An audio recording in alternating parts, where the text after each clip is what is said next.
ماں اور باپ کی دعا انسان کو کس مقام پہ لے جاتی ہے. یہ بات پہلے میں واضح کر دوں، مسجد میں چندہ دینے یا مسجد بنانے سے زیادہ ثواب، مدرسے میں چندہ دینے یا مدرسہ بنانے سے زیادہ ثواب، حج پہ رقم خرچ کرنے سے زیادہ ثواب، سب سے زیادہ ثواب اگر کہیں خرچ کرنے پہ ملتا ہے تو وہ ماں باپ پہ خرچ کرنے پہ.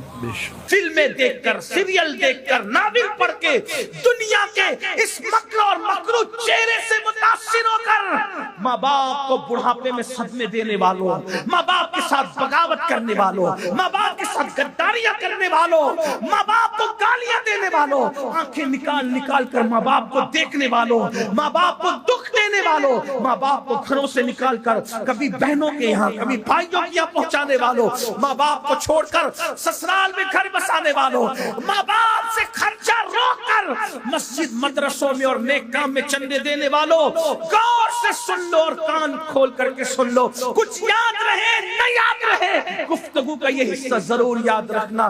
اللہ کے رسول صادق و مصدوق مصطفیٰ جان رحمت صلی اللہ علیہ وآلہ وسلم فرماتے ہیں، اگر کوئی بندہ شہید بھی ہو جائے اور ماں باپ اس سے ناراض ہو یا دونوں میں سے کوئی ایک ہی ناراض ہو تو بھی شہادت کے بعد بھی اس کو جنت نہیں مل سکتی. اللہ، شہید ہو کر بھی وہ جنت میں نہیں جا سکتا.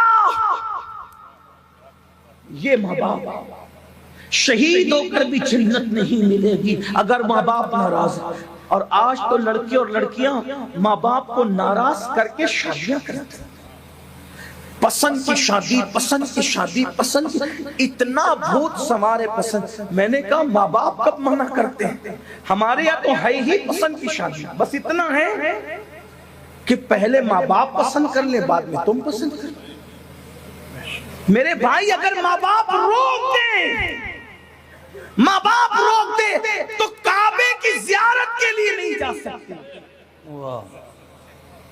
ارے ماں باپ روک دے تو رکنے والا تو نبی کی زیارت سے بھی رک گیا.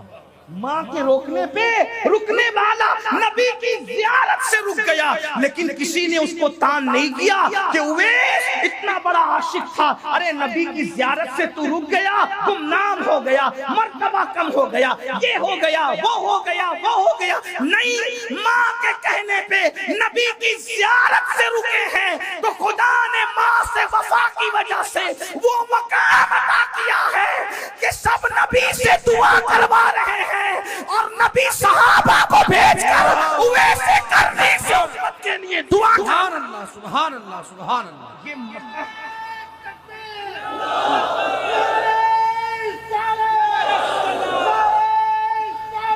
یہ یا رسول اللہ. لیکن میرے عزیز، میرے بھائی، ہم تو یہ چیزیں صرف دل بہلانے کے لیے سنتے ہیں، اس سے ہمیں عظمت پتہ نہیں چلی.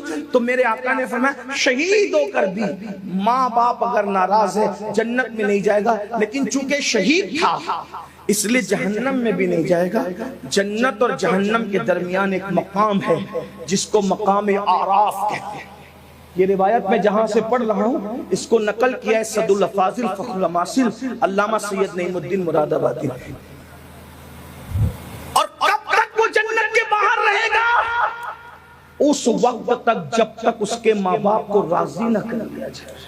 اگر ماں باپ راضی ہوئے تو ٹھیک، ورنہ وہ شہید ہو کر جنت نہیں مل سکتی. تو شرابی ہو کر کے ماں باپ کے غدار کو جنت کیسے ملنا ہے؟ بے نمازیوں کے ماں باپ کے غدار کو جنت کیسے ملنا ہے؟ میرے بھائیوں، یہ دنیا ہے، یہ دنیا چند دن کی ہے. اس دنیا سے کوچ کرنا ہے، اس دنیا سے رخصت کرنا ہے. اس لیے اپنے ماں باپ کی قدر جانو. میں لوگوں سے یہ کہتا رہا کہ کسی کا خوبصورت چہرہ دیکھ کر بھی وہ ثواب نہیں ملتا جو ماں باپ